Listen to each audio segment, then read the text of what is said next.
Hello, this is Organization with Olu. Today we're going to talk about the Marshall Lerner condition. Stick around. I think you're going to like what I've got for you. Right now, what I'm going to do is share my screen. Hello, we're going to go straight into Marshall Lerner. Now, for some reason, students find this a little bit complex. I'm not sure why, but hopefully by the end of this video, it'll be a lot clearer for you.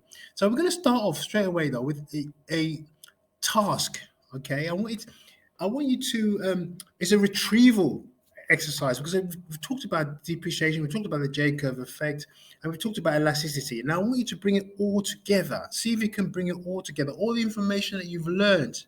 See if you can bring it all together and write an essay, a 15-mark essay. So explain why a depreciation of the pound appears to have little effect on the UK's deficit in the current accounts, especially in the short term. Include the Marshall Lerner and the J-curve effect in your answer. 15 marks. Guys, have a go at this. It's really, really important for you to be able to understand depreciation, the Marshall Lerner condition, and the J-curve effect, and actually put it in one answer. Okay. So right now we're going to start off with what is price elasticity of demand. Okay. So what is price elasticity of demand? Price elasticity of demand is the degree of responsiveness of demand to a change in price. The degree of responsiveness of demand to a change in price. If the price changes, how are you going to respond? Are you going to buy more of the product?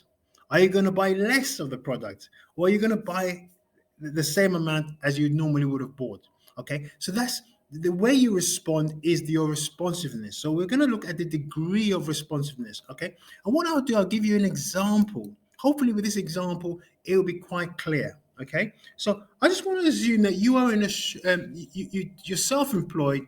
You sell trainers. Okay, so you've got one. You've actually got just one pair, not one pair of trainers, one type of trainers. All the trainers are all identical. Okay, it's the same price. Now, what you find is that what you found, basically, I should say, is that you're not getting many customers, so you decide to lower the price. So let's do this. Okay, let's imagine that you decide to drop the price by 5%. Okay, so you're going to have, let's say, your quantity over P. Okay, P equals the price. You've lowered it by 5%. You've dropped it by 5%. Okay, now you do this because you want your customers to respond really positively, to really have a kind of strong response and purchase a lot more. Okay, but what happens is that they purchase just 5% more. The quantity they purchase is just 5% more. As you can see, you dropped your prices by 5%, they purchase 5% more.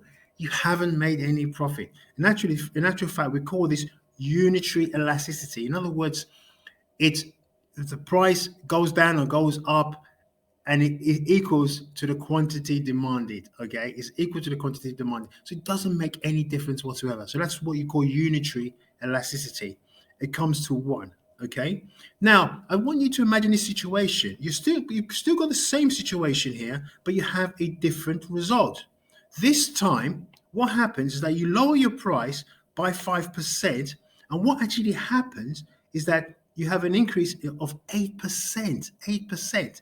That will give you 1.6. Now, what is the relevance of 1.6? Now, the relevance of 1.6 is that we have a range of what shows elasticity and what doesn't show elasticity, how responsive demand is. Okay, so what is 1.6 in the reading? So let's clear this out.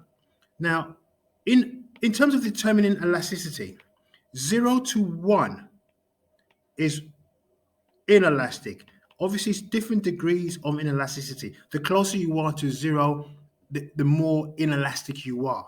Okay, 0 is perfect elasticity, perfectly inelastic. Sorry, not perfect elasticity, perfectly inelastic. In other words, no, the price doesn't bring about any change in demand at all. Doesn't matter what the price is, the demand still stays the same.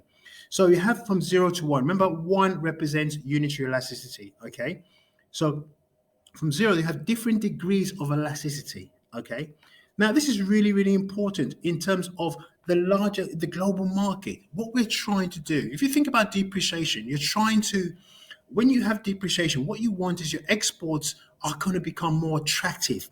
So you want people to purchase a lot more of your exports.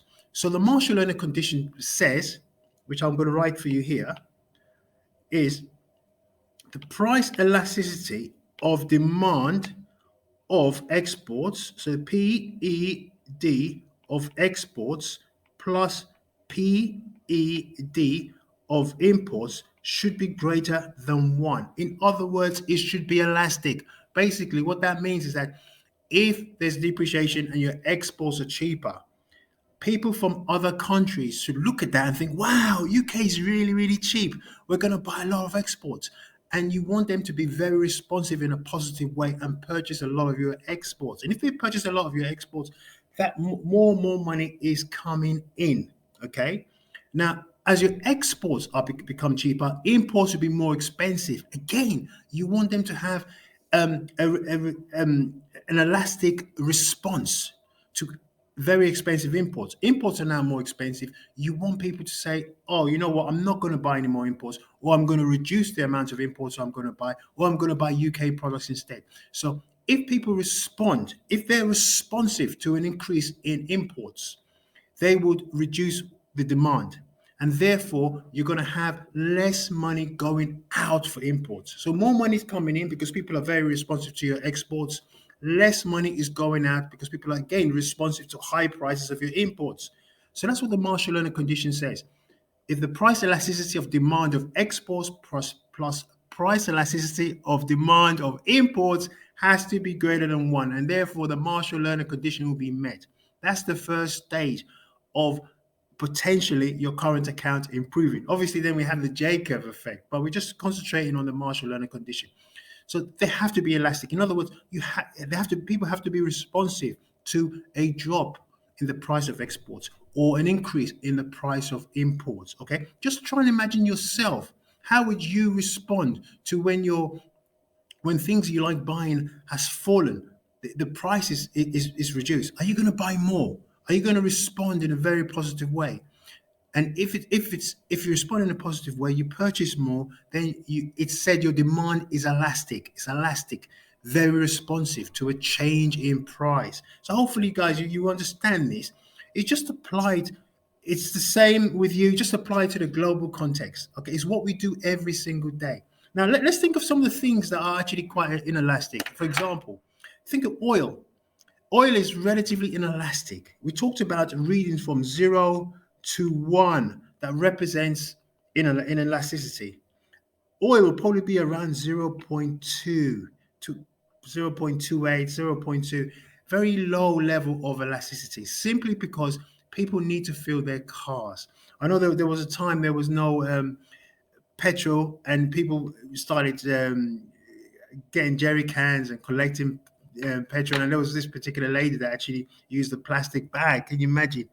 But in most cases, we don't do that. We don't store petrol. We just buy it and fill our car. It doesn't matter what the price is. We just fill our car. Think about transport. They're going to fill the trains up. They're going to fill the buses up. So if there's an increase in price or a decrease in price, it doesn't really change demand.